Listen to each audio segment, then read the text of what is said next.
Hi. Hello. Hey, how are you? Hi, doing well. How are you? I'm alright. Tired. It's early, Tired? but Oh no. it was fun Hopefully to be. you can get some sleep later. I mean, my joke is I'm gonna just nap with Pete later. You're gonna nap with I think Pete? that's gonna be the interview. You're gonna go just up to a hotel room and take No, a his little... room, that's fine. Yeah. Yeah, I think that's easier. Yeah. Congrats on this, first of all. Thank you. I always like seeing you in things because, like, there's I don't know how to say it right, but like a curiosity in like your eyes when you're doing things where I always feel like you really want to be there. And that's, Good. I hope to bring yeah. you closer. But yeah, because there are definitely times where you're like, well, this was good for your career, or that, and like maybe they didn't want to be there. I've but never done anything good for my career. No, it's like, this seems fun. Does anyone else want to see it? No, I'll do it anyway. It's fine. Yeah, exactly. But you do things to learn. Oh yeah, about. and also like if you're not having a good time, why do it? Like this should be fun.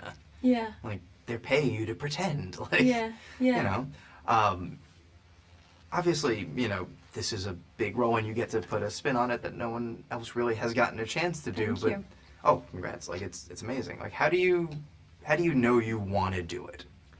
How do I know I want to do a project? Yeah, and just anyone in general before you then realize, oh, this is even better and, Joe's a pretty good director. This seems like it'll work out.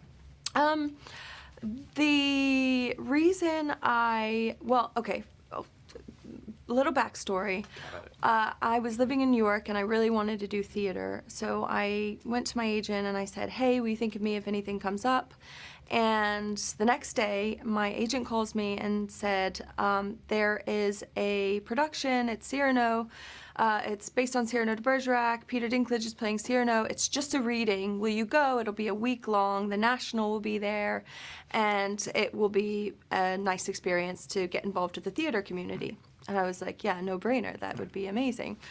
So I trekked it up to Broadway and had the most amazing experience with these actors and musicians and Erica. And I think I showed up in a fencing costume, actually. I was like, I'm gonna go as Roxanne in a fencing costume. Just have one. And they really embraced me, kind of making Roxanne my own. And then Erica called me a week later and asked me if I would do the Connecticut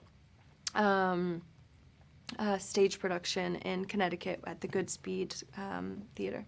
Awesome. Yeah, because it's such a cool role to sort of dive into because, like you said earlier, like it could have been everyone speaks for me and I'm, a pretty face and like you are, but also like that's not why you take a role. And this, you get to sort of, everyone's in service of you in a way. And that's...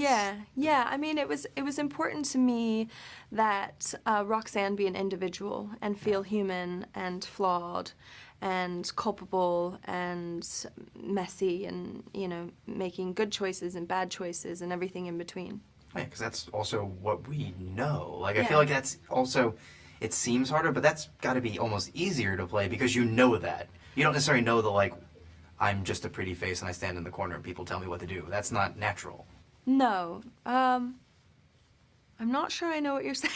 Well, I just mean like having the messy human emotions is easier to channel. You're like, I know that. Yeah, absolutely. Well, yeah, I have no interest in trying to like be prim and color inside the lines. I think that's what's so interesting about the relationship between Cyrano and Roxanne is they're like, broad strokes and messy and he loves what's individual about Roxanne. Oh, yeah, it's relatable in a way that on the surface, if you don't know the story, you're like, oh, this isn't relatable. And then you're like, no, it's about like almost every interaction you've had. And that's fun to see and exciting to play. And also you get to sing. Like who doesn't like that? Yeah. What I love about the songs is they're the beating heart of the film.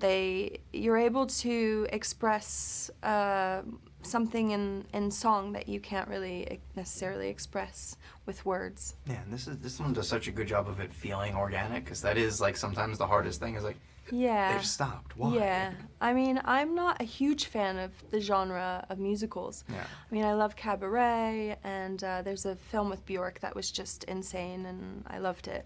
Or there's a film with Shirley MacLaine that I'm blanking on the name, but I just loved how quirky that was. And what I love about this interpretation, and I was terrified of it at first, was that Joe wanted us to sing everything live. Yeah.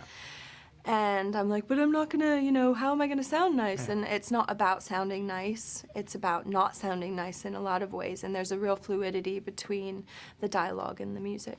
My grandfather, when he was alive, had a weird way he explained. He's like, they act the song. And I was like, that's interesting. It was an interesting way of putting it. Like, you don't have to belt it. I mean, it's important that it was always, it's always important to drive the narrative forward. But these songs have a very interior feeling to them. Yeah, like they're written by people who write acoustic songs that are like stories. I love the National. Same. And it's really exciting to collaborate with them on this. Oh, yeah, you're just like, it was Taylor Swift and then me. Yeah, so I was first, Yeah. and then there was Taylor Swift. Yeah, I'm one of her biggest influences. You heard it here first. We both like cats. Exactly. Like, who doesn't? No, but it's so fun to watch such a good role because you want these roles to be like 10 times a year, and they're not. They're like once every 10 years, and that's like a shame. Thank you for saying that. Awesome. And I also just like when I see you do well, because you do like the Wikipedia of like, where did they grow up? Oh, Fort Myers. I lived there for a month. Oh, Naples. amazing. Had a weird like Valentine's Day dinner there. I was born there, and then I was raised in Ohio. I'm from Coney Island, and I lived in Brooklyn Heights for a year. So, Really? yeah, Brooklyn Heights. literally under the bridge, like straight Dumbo. I remember, when I first moved into my apartment, the first day that I was living there, the bed just kept shaking, and I was like, I'd signed a lease at this point, and it was expensive, and I was like, oh my God, what is that? Brooklyn. The bed is shaking. Is that the subway? And then I called my landlord, and she's like, I don't know what you're talking about. The bed doesn't shake. And I'm like, oh, yes, it does. It definitely was shaking. Anyway, it turns out it was the BQE. Yeah, that'll do it. BQE, or it was the F train for me. Both. Yeah. Perhaps. Still. It's quirk. Yeah. It's quirk and personality. Cannot complain. No, exactly. But you should be super proud of this. Thank you. I mean, the fact that people respond to it like they do also has to be really heartening. Like, I did it, and people like it. Yeah. Well, it's a relief, especially with musicals. You just, you never know. But I always felt really confident about how we were approaching it. Oh yeah, and it clearly worked out. Thank you. Awesome.